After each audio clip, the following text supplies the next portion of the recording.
Muy buenos días, tutor y compañeros. Nosotros somos el grupo 38 del curso de Imagenología Pediátrica del programa de Radiología e Imagenología de la UNAD. A continuación, vamos a presentar unas diferentes patologías presentadas en Imagenología Pediátrica. Empezaremos hablando de la malformación de Chiari, una enfermedad congénita en donde se presenta una alteración anatómica de la base del cráneo, en la cual el tejido cerebral se extiende hacia el canal espinal, es decir, va a pasar por el foramen magno. Normalmente se evidencia que se extiende unos 5 milímetros por debajo de este. Esto ocurre cuando parte del cráneo es deforme o más pequeña de lo normal y presiona el cerebro forzándolo a descender. Este se extiende, como antes lo había dicho, por debajo del foramen hacia el conjunto raquídeo superior, como lo muestra la siguiente imagen. Esta sería una imagen radiológica en la que se presenta malformación de Chiari. En comparación con una imagen radiológica normal, eh, vamos a ver el espacio de la cisterna magna. Encontramos cuatro tipos. El primero, que se va a ver una herniación caudal de las amígdalas, 5 milímetros por debajo del foramen magnum, sin descenso del tronco del encéfalo ni hidrocefalia. Aquí vamos a presentar, el paciente va a presentar diferentes síntomas como por ejemplo dolor de cuello, problemas del equilibrio, problemas de coordinación en las manos, hormigueo, mareos, algunas veces dificultad para respirar y también algunas veces se va a evidenciar escoliosis. En el tipo 2 hay una herniación caudal a través del foramen magnum, tronco del encéfalo y cuarto ventrículo. Este sí se asocia con hidrocefalia.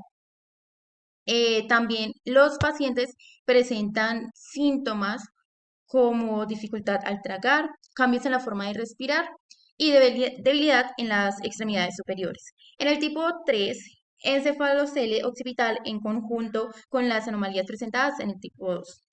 Y en tipo 4, una aplasia o hipoplasia del cerebelo. La malformación de Dandy-Walker, esta es secundaria a la comprensión o malformación del tallo cerebral. Esta es congénita, dada por la hipoplasia del vermis cerebeloso y dilatación del cuarto ventrículo y alargamiento de la fosa posterior. Entre el 70 al 90% de los pacientes presenta hidrocefalia y las edades en las que más se presenta este tipo de malformación es desde los 3 meses y hasta los 10 años. Algunas veces los pacientes son asintomáticos. Hipoplasia del cuerpo calloso. Es un síndrome dismórfico de múltiples anomalías congénitas de base genética y poco frecuente, caracterizado por un retraso global del desarrollo y discapacidad intelectual que va de moderada a grave. Aquí, nuestro paciente pediátrico va a presentar alta tolerancia al dolor, dificultad en el uso del lenguaje en situaciones sociales, también dificultad para llevar varias tareas al mismo tiempo y presenta microcefalia, epilepsias, hipotonía, trastornos de conducta. Se caracteriza por la ausencia total o parcial del cuerpo calloso. Entonces, la primera imagen radiológica que observamos es de un paciente normal. Ya la segunda es de un paciente con hipoplasia del cuerpo calloso. Coartación aórtica. Es el estrechamiento que sucede en la aorta por el engrosamiento de la capa media, la cual obstruye el flujo aórtico. Esta cardiopatía se detecta por lo general en niños y adultos no mayores a los 40 años. Sus síntomas pueden variar, pero los más comunes son dificultad para comer, respiración rápida y aumentada, y en algunos casos el bebé puede desarrollar insuficiencia cardíaca y shock. Comunicación interauricular SIA. Esta se da cuando el bebé se desarrolla dentro del vientre materno y se forma dentro del corazón una pared que se le conoce como tabique interauricular, en el cual se divide la cámara superior del corazón en la aurícula derecha y aurícula izquierda. La comunicación auricular ocurre cuando hay un orificio anormal en el tabique auricular. Sus síntomas aparecen a la edad preescolar, por ahí a partir de los 4 años, y es sudoración en reposo, infecciones respiratorias con mucha frecuencia y dificultad para ganar peso. Comunicación interventricular SIV. Esta cardiopatía está presente al nacer y ocurre durante las primeras 8 semanas de embarazo. La comunicación interventricular sucede cuando hay una abertura o orificio anormal entre el tabique interventricular y sus síntomas son fatiga, sudoración al comer, sudoración en reposo y una respiración rápida y agitada. Continuamos entonces con las rutas de atención, esta vez en TAC, en donde encontramos patologías como malformación de Dandy-Walker. Entonces, hay inicialmente una asignación de cita, entonces hay que hacer un seguimiento de las indicaciones y una preparación del estudio. Entonces, para este estudio, debe, por favor, no beber ni comer 6 horas antes de la cita y asistir con ropa cómoda. Llegar 15 minutos antes a la cita con una hora programada, de la hora programada y diligenciar el consentimiento informado, dando a conocer el historial clínico del menor. Al ingresar, no portar elementos metálicos, collares, manillas, aretes ni perfumes, tanto el acompañante como el paciente. Evitar la anestesia como tal para reducir los riesgos del paciente, pero sí es necesario dado que generalmente los pacientes pediátricos no son cooperativos, entonces se tendrá a disposición un anestesiólogo. También, generalmente cuando es utilizado los medios de contraste, muchas veces es necesario acudir a la sedación. Entonces, se ubicará el paciente de cúbito supino sobre la camilla y además se tomará la imagen desde la base del cráneo hasta el vértex.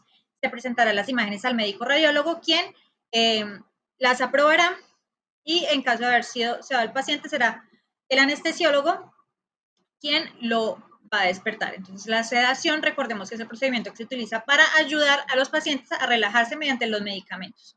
Entonces, existen varios tipos de medicamentos para tal fin, con el objetivo de producir un estado en el que el paciente se encuentre relajado y tranquilo.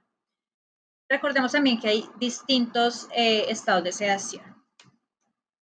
En cuanto a la ruta de atención en resonancia magnética para estudios como malformación de Shari, malformación de Dandy-Walker también e hipoplasia cerebelosa. Entonces, se inicia igual que el estudio anterior con una solicitud de cita.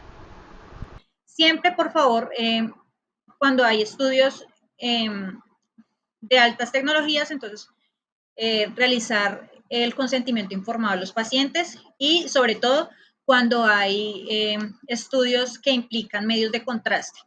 Como siempre, se evitará la anestesia del paciente para reducir los riesgos, por lo cual el equipo cuenta con inmovilizadores y de todas maneras se cuenta con un anestesiólogo para tal fin. Únicamente la sedación la puede hacer un anestesiólogo. Se ubicará al paciente en decúbito supino, ubicando desde la base del cráneo hasta el vértex. Presentación de imágenes al médico radiólogo y posteriormente al procedimiento podrá llevar una normalidad en su alimentación. Si hubo uso de medio de contraste, es posible que presente náuseas o vómito, mareo, y el anestesiólogo se encargará de despertar al paciente. Está contraindicada la resonancia magnética en marcapasos, pacientes con clip de aneurisma, reciente osteosíntesis o material de acero. Ruta de atención en resonancia magnética para CIA o CIP. Inicia el protocolo igual que el anterior. Deberá advertir los procedimientos realizados e historial clínicos con antelación. Es importante realizar BUN, creatinina y función renal, debido a que para este examen será necesario utilizar un medio de contraste yodado. Se hará al paciente para la inmovilización y paso el medio de contraste yodado. Se ubicará el paciente de cúbito supino, ubicando el esternón. Presentación de las imágenes de los 3 planos al médico radiólogo y posteriormente el procedimiento podrá llevar con normalidad su alimentación debido al uso de medio de contraste. Es posible que el paciente presente náuseas o vómito. Inmovilización y sedación. Entonces, la inmovilización es utilizada para asegurar un correcto posicionamiento del paciente para una correcta obtención de las imágenes. Entonces, estas se hacen con sábanas, sacos de arena, benzina, ectostop, bandas de compresión, esparadrapos, etc. La sedación es el estado de relajación o somnolencia inducida por algunos fármacos. La sedación va de suave a la anestesia general, en donde suave es el estado que permite una relajación, pero que responde a estímulos verbales, donde el paciente está consciente. La moderada es una supresión del estado de conciencia inducido por estos fármacos. La profunda es un estado de supresión de la conciencia inducido por fármacos donde el paciente se encuentra dormido y no responde a estímulos de dolor. Y la anestesia general es una pérdida total de conciencia con compromiso de función respiratoria sin respuesta a ningún estímulo, por lo cual será necesario controlarle los signos vitales. Medios de contraste de pediatría. Entonces, encontramos yodados y paramagnéticos.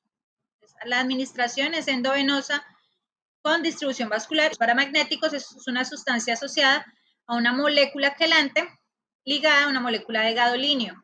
Aumenta el contraste de los tejidos vía endovenosa y posee una baja toxicidad. Este generalmente es utilizado en resonancia magnética. Estas son las conclusiones y las referencias. Les agradezco muchísimo su atención.